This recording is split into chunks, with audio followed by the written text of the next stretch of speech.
वबरकातुहू। एक सवाल सदियों से औरत के कानों में गूंजता रहा है, क्या औरत पर जुल्म हुआ? क्या इसे मर्द के बराबर हक नहीं मिला? या क्या हमने हक के असल माने कभी समझे ही नहीं? आज यहाँ इसी स्टेज पर चंद तलबात एक ऐसी हकीकत दिखाएंगे जिसे देखकर भी आंखें नजरअंदाज कर देती है। फितरत ने औरत और मर्द को एक जैसा नहीं बनाया है, लेकिन एक दूसरे के लिए बनाया है। और जब फितरत तकसीम करती है तो इंसाफ के साथ करती है। अब देखिए कि ये तकसीम कमजोरी थी या सबसे बड़ी ताकत। अरे यार, ये फातिमा कहाँ रह गई? इतनी देर हो गई, वो अभी तक नहीं आई। अस्सलामु अलैकुम व रहमतुल्लाहि व बरकातुहू। वालेकुम अस्सलाम व रहमतुल्लाहि व बरकातुहू। किस बात पे चर्चा हो रही थी? फातिमा, हम ये बात कहे थे कि मुझे लगता है औरतों को मर्दों के बराबर होना चाहिए। हम क्यों पीछे रहे? हमें भी हर चीज में बराबर का हक मिलना चाहिए। हाँ बिल्कुल।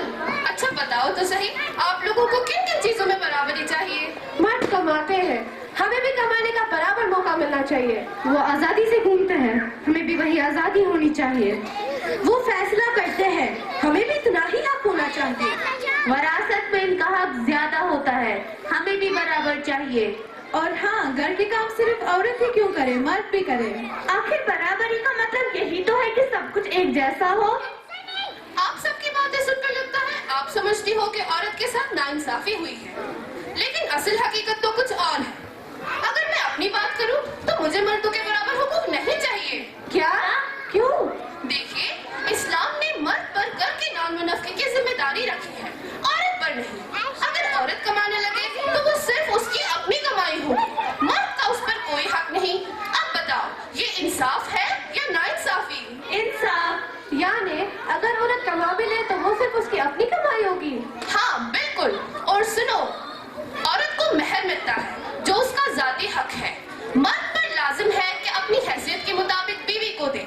वरासत में भी औरत को लाजिमी हिस्सा मिलता है। औरत को बाप की तरफ से हिस्सा है, भाई की तरफ से हिस्सा है, शौहर की तरफ से हिस्सा है और बेटे की तरफ से भी हिस्सा है।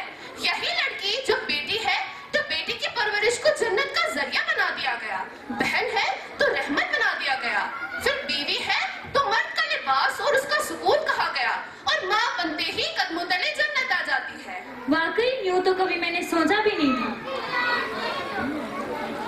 यानी अगर हम मर्दों के बराबर आ जाए तो इन हुकूक से महरूम हो जाएंगे। हाँ बिल्कुल।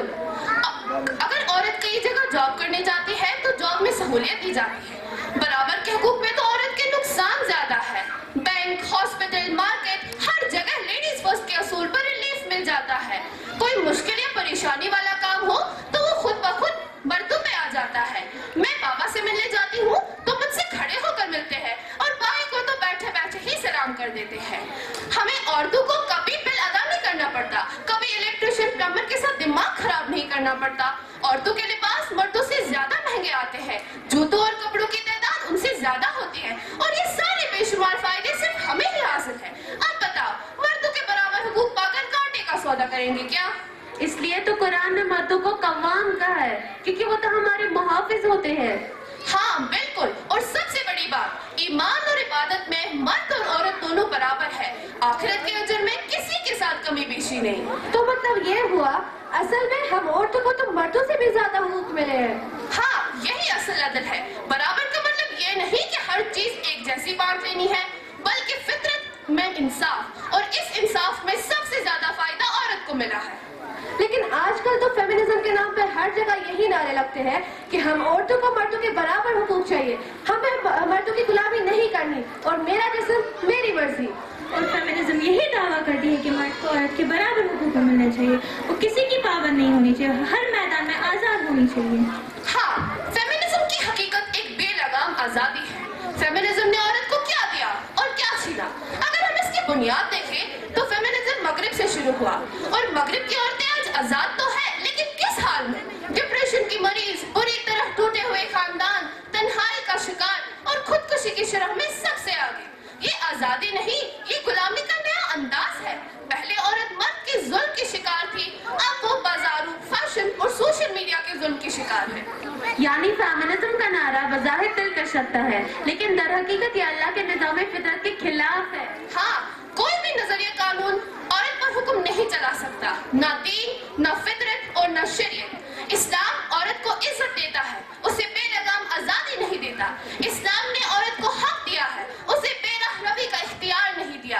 اسلام عورت کو وقار دیتا ہے، اسے بازار کی چیز نہیں بناتا۔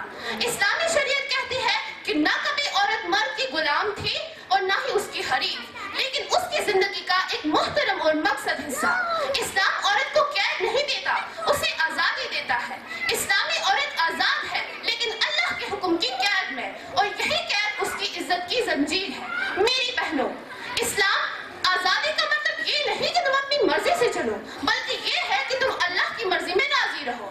اور یہی اسلام تم سے کہتا ہے تم امت ہو، تم شریعت ہو، تم عزت ہو، اور مغرب کہتا ہے تم ماڈل ہو، فیشن ہو، تفریح ہو۔ اسلام تو تمہیں جنت کی ملکہ بنانا چاہتا ہے اور دوسرا تمہیں اشتہار کی تصویر بنانا چاہتا ہے۔ اسلام کہتا ہے تم مرد کے برابر نہیں، تم اس کی عزت ہو، اس کی ذمہ داری ہو۔ ہاں فاطمہ، اب ہم سمجھ گئے ہیں کہ مردوں کے برابر ہونے کی ضد بے وقوفی ہے۔ حقیقت یہ ہے کہ ہمارا مقام ان سے کہیں زیادہ اونچا ہے۔ آپ نے دیکھ لیا کہ عورت کا حق چھینا نہیں گیا، اسے اس کی فطرت کے مطابق دیا گیا۔ جو بوجھ مرد اٹھاتا ہے وہ عورت سے نہیں مانگا گیا، جو عزت عورت کو دی گئی وہ کسی اور کو نہیں ملی۔ محبت، حفاظت، عزت اور وہ مقام جس پر کھڑے ہو کر وہ پورے معاشرے کو بدل دیتی ہے، یہی ہے عورت کی حقیقت اور یہی ہے اس کا سب سے بڑا حق۔ وآخر دعوانا ان الحمدللہ رب العالمین۔ السلام علیکم ورحمۃ اللہ وبرکاتہ۔ ماشاء اللہ،